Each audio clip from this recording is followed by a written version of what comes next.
მოსკოვში საკუთარ მანქანაში აგვისტოს ომში მონაწილე რუსი გენერალი ააფეთ კესფარილ-სარვაროვი ცოტა ხნის წინ კლინიკაში მოკვდა.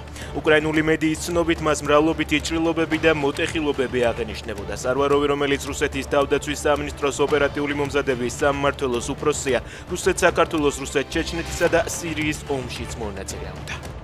თუ პუტინი მშვიდობიანი მოლაპარაკებებით ომის დამთავრებაზე უარს იტყვის, ჩვენ მკვეთრად უნდა შევცვალოთ თამაშის წესები და უკრაინისთვის ტომაჰავკის გადაცემაზე უნდა ვიფიქროთ.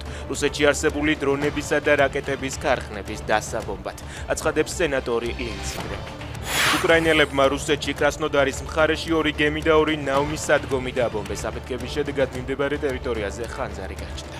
რუსეთის უნივერსიტეტებში აფხაზ სტუდენტებს სამხედრო სამსახურში დარეგისტრირებას აიძულებენ, უარის შემთხვევაში კი გარიცხვით ემუქრებიან.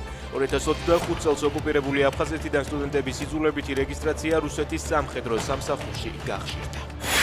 დენის დარტყმის შედეგად დიღომში მშენებლობაზე 25 წლის მუშა დაიღუპა. შემთხვევა გუშინ მოხდა, ახალგაზრდა კაცი ადგილზე გარდაიცვალა. მომხდარზე დაწყებულია გამოძიება.